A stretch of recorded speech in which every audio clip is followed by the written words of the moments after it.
This here is the numbers for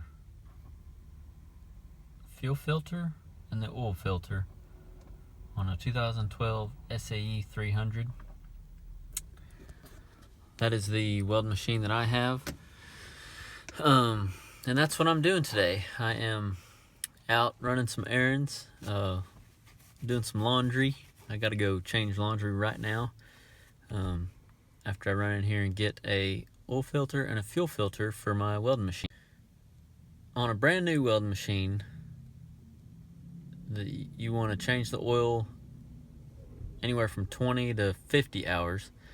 After that, the book calls for 500 hours or 12 months. So in my case, I try to do it every 500 hours because that's most likely going to come before 12 months. One thing about building a bed or even your bathtub rig, something to remember, and something that I've always done to my welding beds whenever I build them, is making a spot in your bed to where you can drain the oil without having to lift up your machine. Sometimes you can get access to a hoe or a side boom or something in the yard to where you can lift up your welding machine to change oil, but if you can't, it's a good idea to inquire a hole in your bed and a tube even to get that oil able to drain down into a pan underneath the pickup. That way you ain't gonna lift up your welding machine. So anyway, that's what I'm doing today, and let's go get some oil and an oil filter.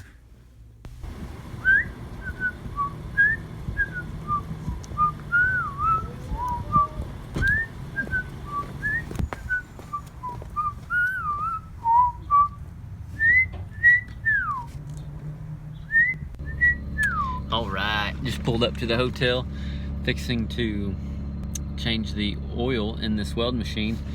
One thing I like to do is fire it up and let it run for a little bit. It warms up the oil, that way it drains a lot faster, and then more of it comes out that way. I don't know, probably 10-15 minutes, let it run longer if I can, and then change oil. Dude, let's change some oil.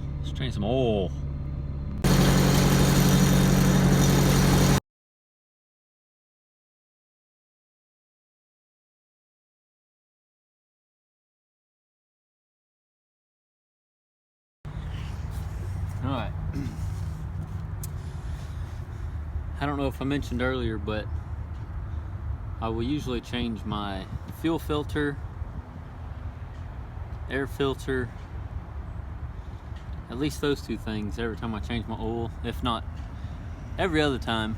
But if I'm thinking about it and I don't remember if I've changed it, if I changed it the last time or not, I'll go ahead and change it. But the parts store I was just at didn't have the fuel filter, so I'm just gonna wait on it. STP oil filter wrench that I carry with me.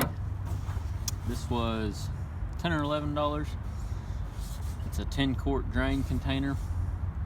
I've got 8 quarts of, 8 quarts of oil to drain, so it'll be more than enough. And then 2 gallons of 15 W40 Rotella oil that I'm going to put back in it. All right. This here on this machine, this is a Perkins motor, like I said. This is the oil filter. This is the fuel filter. And there's the hole in my bed that I left to poke this hose down through to drain the oil. This machine comes with this hose, but if your machine don't have one, you can always go to the parts store and just get some fuel hose or something to put on here. So all I'm gonna do is poke it down through here.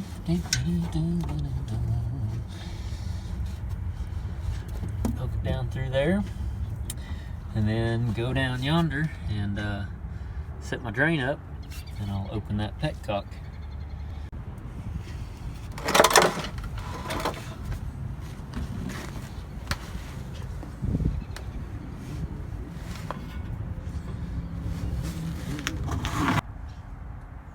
Oh yeah, oh yeah, it's great.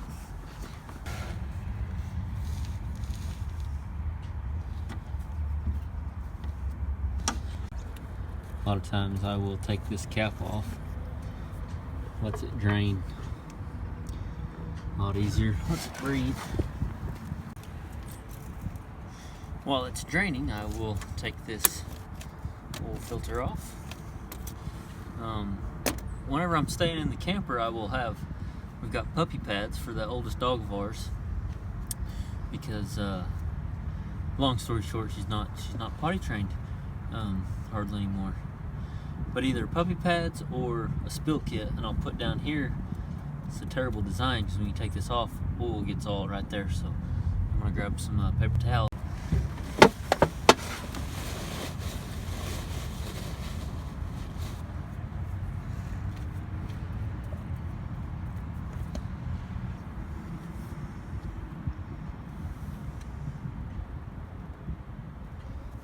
On oil filters that are upright, like this fuel filter, you can fill your oil filter up with oil. That way it's primed, you know, per se. But you can't do that. Can't do that here. But that's another thing my dad always taught me, was put a little bit of oil around this ring. That way you can get it tight. It just allows it to, you know, tighten up like it's supposed to. A lot of you might already know how to change oil, but I just figured while I was doing it, take you guys along. Some of you may not know, and just in case, whenever you do go to change this fuel filter on this machine, you can turn the fuel off right here. That way's off.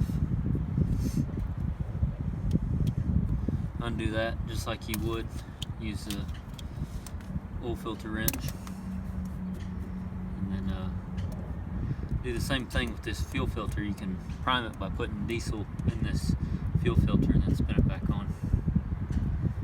And don't forget to turn your fuel back on. Going to close the petcock down here. Don't forget to close the petcock. You will lose all your oil. And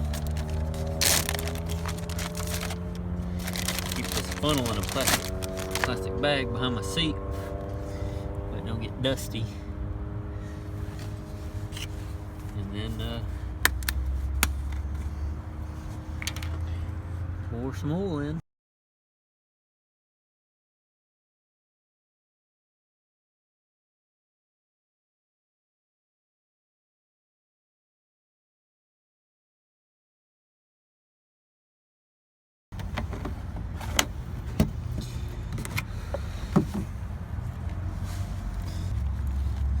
Last thing I'm going to do is put this cap on, and I'm going to start my weld machine, let it run for a few seconds, and then let it sit for a minute or two, and then check the oil, make sure it's got plenty in it, and we'll be good to go.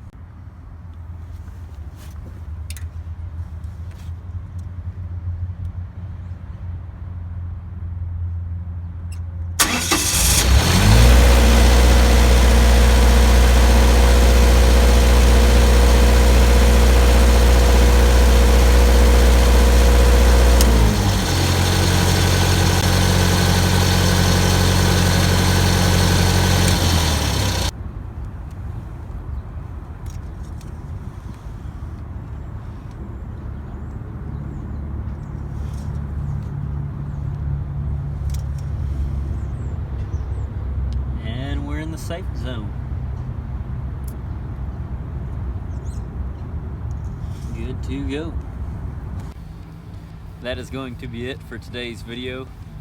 Hope you guys were able to learn something. Hope you guys enjoyed coming with me today, and let me know in the comments if you guys have any questions. We will see you guys next Friday. Thanks for watching.